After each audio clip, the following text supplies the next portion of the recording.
Mob historians record Alphonse Malangone as a New York City figure tied to the Genovese crime family, a man known on the street as Allie Shades. The name sticks in part due to a small detail that turns into a calling card: tinted aviator sunglasses worn even at night. In the record, he is described as a former captain, with influence linked to the Fulton Fish Market and to Brooklyn's private carding world.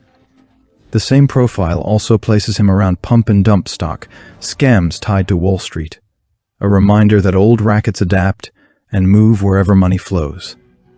One thread keeps returning: the garbage economy, the quiet system that touches every building and every neighborhood. A different kind of witness also shows up in this story: the undercover route, the slow infiltration, the long patience.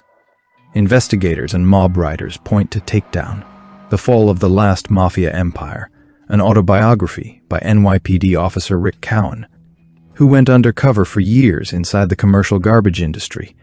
Cowan's account frames Malangone as one of the most guarded men he dealt with, yet also one of the easiest to talk to once you were inside his circle. In that same telling, Malangone is often paired with a long-time trusted soldier and driver, Rocky Simato, described as admired for loyalty and trusted by the group around them. The story opens with the sense that access itself is the prize, and that access has rules, tests, and a price. Early life details in the file keep it local and practical. Brooklyn, the kind of upbringing where blocks and names matter more than speeches. The timeline places his induction into the Genovese family in the mid to late 1970s, a period when crews are still built around personal trust and steady earnings. The account names Thomas Contaldo and Gaetano Marino as men he worked under, and it also links him to Vincent Romano and Carmine Romano. Those Romani are described as working alongside Joseph Lanza in efforts to control the Fulton Fish Market in downtown Manhattan. In this version of events, Malangone steps into the fish market world and starts taking payoffs from vendors and trucking companies. The fish market matters here as more than a location. It's a machine, cash-heavy, crowded, and dependent on routine.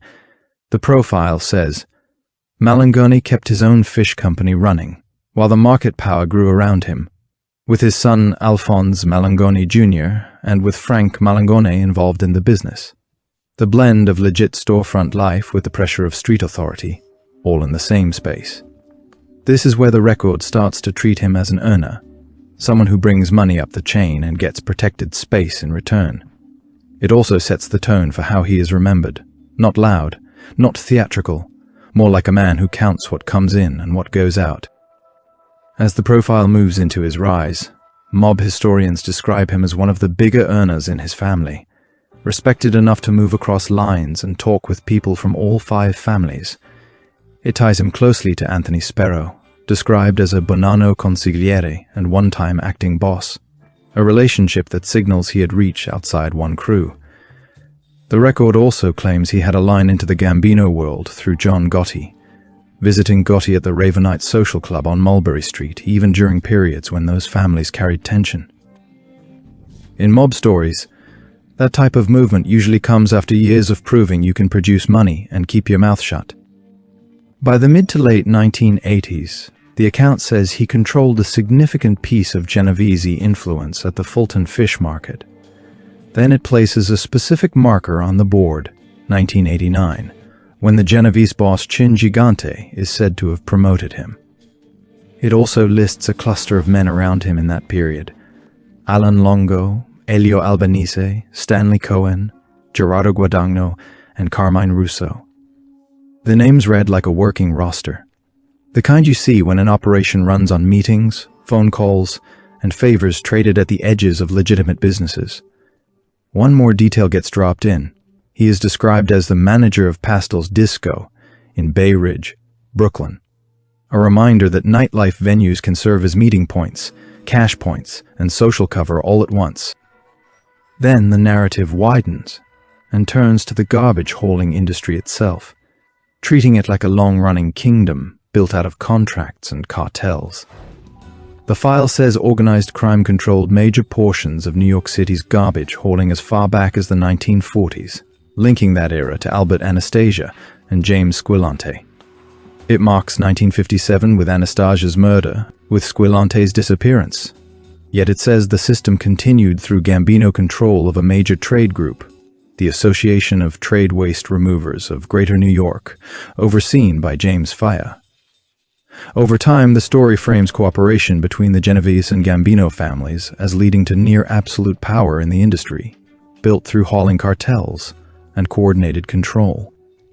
This part of the record reads like infrastructure capture, the takeover of a service everyone needs, run through associations that look ordinary from the outside. By the 1990s, the profile places Malangoni near the top of that sanitation structure within his family. It says law enforcement kept him under surveillance and notes frequent meetings with Michele Generoso, another name that signals internal business. It describes Malangone as an overseer of private sanitation rackets through control of the Kings County Trade Waste Association, based in Bensonhurst, Brooklyn, and through the Greater New York Waste Paper Association.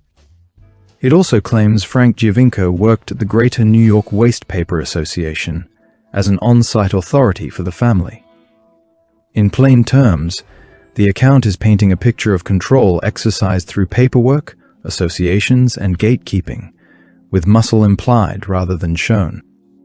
Cowan's undercover angle becomes the hinge that turns rumor and surveillance into indictments. The account says he posed as a family member of a Brooklyn garbage company and worked his way into the cartel's organizing body, the Kings County Trade Waste Association. That detail matters, since it implies the association functioned as a hub, a place where rules were set, territory was negotiated, and money moved up. In this telling, Malangoni sits at the center of that world, not as a street-level collector, but as a man whose authority rides on structure and recognition. Mob historians often describe this type as the quiet manager of a racket, the one whose power looks like meetings, approvals, and the final word. The legal explosion arrives with a date and a list of names.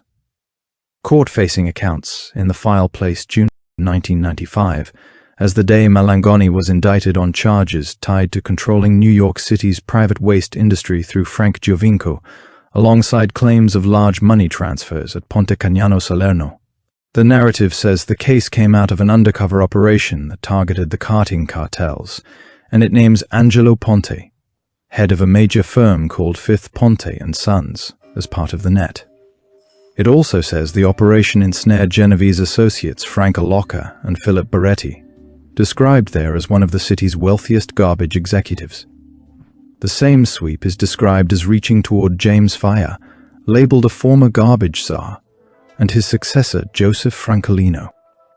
From there, the record moves into the courtroom outcome. It says Malangoni chose trial, and it marks October 21, 1997 as the conviction date, followed by a sentence of 15 years in prison. The portrait of prison life in this file is oddly specific, describing him as a timid older inmate with minor health issues, living under the weight of his reputation from books and gossip. It says he spent time eating and playing cards, and it claims he connected with the son of Vojislav Stanimirovic, described as a New York crime figure also doing time. It also cites later tell-all style material and names author Burl Barer, tying the prison story to mobsters in prison and stealing Manhattan.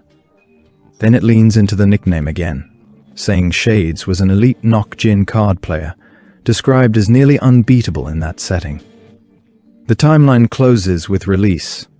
The profile says Shades was released to parole under intensive supervision in April 2010. There is no grand ending here, no dramatic finish, just a system that grinds forward, indictments, years, then a date on a release notice. In mob history, that kind of quiet ending often reads as the real punishment, the removal from the circuits where a man's name once opened doors. The sunglasses and the nickname survive longer than the rackets do, at least in the way the story gets repeated. And that is the last, stamped milestone this file gives us. The paper trail attached to this profile includes a set of formal reference points that show up in the background of the story. One is a case listing tied to People v. Association of Trade Waste Removers of Greater New York, and another is in the matter of Malangón v. Dennison, both appearing as legal-style entries in the reference list.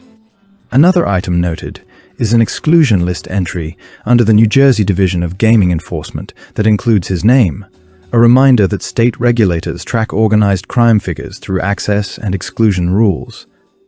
A final listed item is US v. International Brotherhood of Teamsters, cited as a federal case reference. Put together, these references present the story as a mix of courtroom filings, regulatory records, and investigative reporting. Press reporting listed alongside the case material names specific articles tied to the sanitation crackdown era. The file lists a New York Daily News piece titled "Morgie Hauls in 17 on Trash Charges," credited to Virginia Breen and Corky Simashko, dated June 23, 1995. It also lists multiple New York Times articles by Selwyn Robb, including When the Mafia Got Greedy, a garbage hauler went undercover, dated June 9, 1996. Testimony to start in trash carting trial, dated May 27, 1997. And 2 convicted as leaders of New York trash cartel, dated October 22, 1997. That list tracks neatly with the arc we've walked: undercover entry, indictment, trial, conviction. It also shows how this story spread through both courtroom language and headline language, each feeding the other. The file closes with a small pointer outward. A "See also" note that names Rosario Gangi.